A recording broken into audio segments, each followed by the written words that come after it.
Eh bien, pourquoi l'ancien ordre mondial est-il déjà un danger mondial?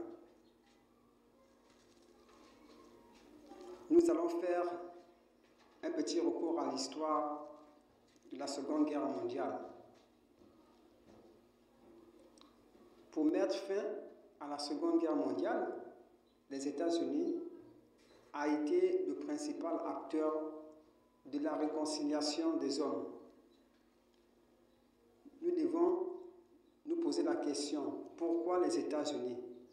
Qu'est-ce qu'ils avaient de si spécial pour être différents des autres? Eh bien, les États-Unis avaient un état d'esprit d'amour, de paix, de liberté et de simplicité.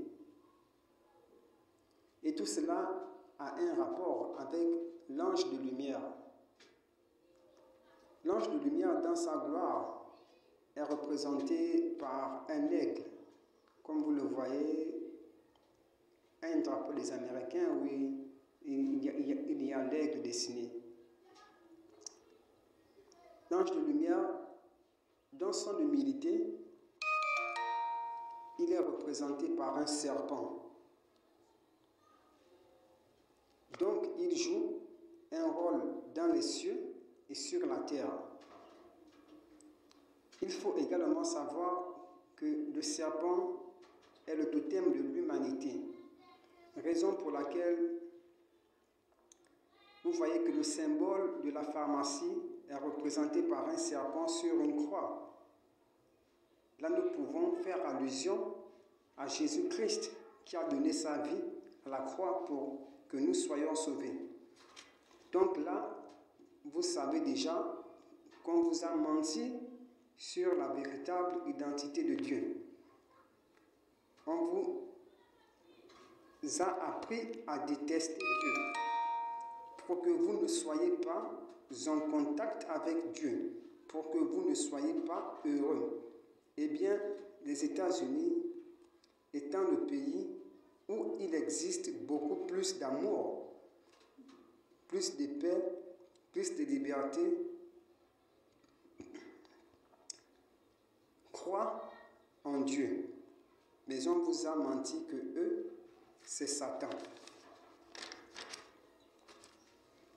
L'aigle étant le roi dans les cieux, le serpent joue son rôle sur la terre. Celui qui fait la volonté du roi est un prince, une princesse. La source de la puissance des États-Unis commence par une famille royale, la famille de la reine Élisabeth.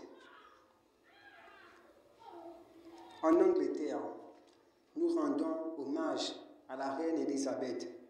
Son successeur sera habité du même esprit d'amour, de paix et de liberté. Dans cette famille royale réside l'ange Sophia. Sophia signifie la sagesse, comme la philosophie signifie l'amour de la sagesse. Les États-Unis étant une partie de l'Angleterre, vous pouvez déjà savoir ce que les États-Unis avaient de si spécial pour être différents des autres. L'état d'esprit américain, amour, paix, liberté, est l'état d'esprit que tous les hommes devraient avoir. Et bien pourquoi tout le monde n'a pas cet état d'esprit? Eh bien, à cause de l'ignorance, l'incrédulité, l'égoïsme, la méchanceté. Qui est plus touché par l'ignorance au monde? C'est l'Afrique. Qui est plus touché par l'incrédulité au monde? C'est l'Afrique. Qui est plus touché par l'égoïsme au monde? C'est l'Afrique. Qui est plus touché par la méchanceté au monde? C'est l'Afrique.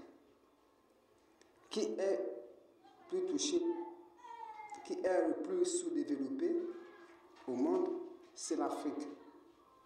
Pourquoi l'Afrique est dans cet état? L'Afrique est dans cet État parce qu'elle n'est pas bien suivie par ses colonisateurs.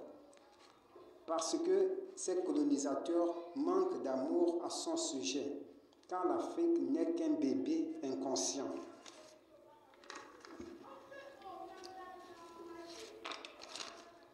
Pourquoi l'Europe soit ce qu'il est aujourd'hui? Pour que l'Europe soit ce qu'il est aujourd'hui, il a fallu qu'il abuse des autres continents, mentalement et physiquement. La sagesse a été accordée aux Européens de guider le monde dans la voie de Dieu, la voie du paradis, la voie du développement. Mais parmi ces Européens, il y a eu ceux qui ont laissé habiter en eux un esprit de haine et de racisme. Et cela les a poussés à modifier les saintes écritures afin d'aveugler les autres peuples de manière à ce que eux, les Européens, soient les seuls à refléter l'image de Dieu. Ce coup a été réussi à 96% en Afrique, environ 96% en Afrique, presque 100% en Asie. Ce coup a été réussi environ à 70% et en Inde environ 80%. Et voici tout cela qui a été à la base de l'ordre mondial que le monde fait face aujourd'hui. Alors, le monde a continué à évoluer, ainsi les Européens étant les dieux sur terre. Donc, pour réussir sa vie, il fallait renier sa race au profit de l'Europe. Et cela a causé des divisions massives entre des peuples, des gens qui vendent leurs frères en esclavage. Au fil du temps, tout cela a pris une autre forme dans les sociétés, dans les églises, dans les entreprises, dans les marchés, dans l'éducation, dans les familles, un peu tout ça. Les uns font aux autres des manipulations mentales pour les empêcher d'être libres, de vivre en paix. Les uns exploitent les autres, les uns sacrifient les autres pour avoir du succès. Donc au fil du temps, les victimes de ces actions-là ont commencé à se rendre compte qu'on les prenait pour des idiots. Ces victimes se sont rendues compte qu'on les prenait pour des idiots et ils ont changé de camp et ont aussi à leur tour cherché des gens qu'ils peuvent prendre pour des idiots. Et ces gens qu'ils prenaient pour des idiots, eux aussi, ont fini par se rebeller, ainsi de suite, jusqu'à nos jours. Du coup, tout le monde est devenu méchant. Plus personne ne croit en l'amour. Plus personne ne croit en la paix. Plus personne ne croit en la liberté. Plus personne ne croit en la justice. Plus personne ne croit en Dieu. Plus personne n'hésite de tuer pour un rien. Plus personne n'hésite de sacrifier son prochain pour un rien. Tout le monde est déjà méchant. Tout le monde est déjà malin. Plus quelqu'un de fiable. Plus quelqu'un avec qui on peut se sentir en sécurité.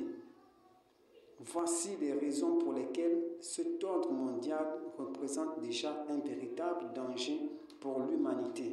Cet ordre mondial n'est